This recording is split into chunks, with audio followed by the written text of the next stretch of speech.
এবার তন্ত্রর উৎপত্তি, সৃষ্টি, লয়, সর্বস্তরের সৃষ্টি হচ্ছে কামাখ্যা থেকে।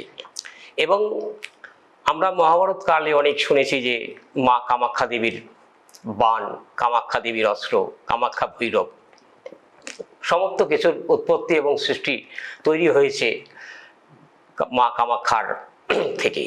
এবং কামাখ্যা পর্বতে বহু বড় বড় সাধক আছে যারা সাধনা স্তরে বিলীন অবস্থায় আছেন। কামাখ্যা গুহাতে এমনও সাধক পাওয়া যায় যারা 5000 বছর, 10,000 বছর, 20,000 বছর ধরে সাধনা করছেন এবং মানে সত্যযুগের তরফ থেকে তারা সাধনা করছেন। কারণ আমাদের সনাতন ধর্মের হচ্ছে 4টি বেদ।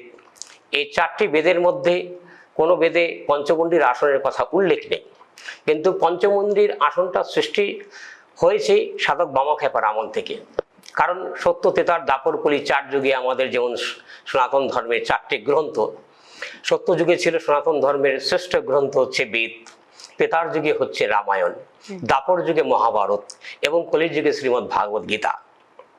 কিন্তু কলির যুগের শ্রেষ্ঠ গ্রন্থ শ্রীমদ্ ভাগবত গীতাকে যদিও বলা হয়ে থাকে, কারণ শ্রীমদ্ ভাগবত গীতার তন্ত্রের কোনো একটি অংশ না, একটি সম্পূর্ণ ভক্তি মার্গের গ্রন্থ এবং ভক্তিযোগ, জ্ঞানযোগ, প্রেমযোগ এবং ধ্যানযোগ। গীতার 18টি অধ্যায় আছে, 18টি অধ্যায়ের 18টা যোগের কথা লেখা আছে। সর্বোত্তম 18 অধ্যায় এবং অষ্টাঙ্গ যোগ গীতায় আছে। কিন্তু গীতা, শ্রীমদ্ ভাগবত গীতা যদি মানুষ কেউ পড়ে থাকে, সেইখানে তন্ত্র মার্গের কিছু আছে, কিন্তু মানুষ যারা সাধারণ সর্বদা গীতা পাঠ করে থাকে তারা ভালোভাবে সেটা মেমোরিতে না নিলে বুঝবেন না।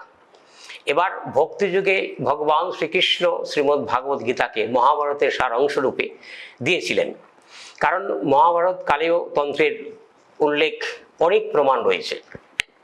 মহাভারতের আমলে একলাভ্য, ভীম, যুধিষ্ঠির এবং অর্জুন, নকুল, সহদেব তারা তন্ত্রের প্রয়োগ করেছেন এবং তন্ত্রবিদ্যা তারা ব্যবহার করেছেন।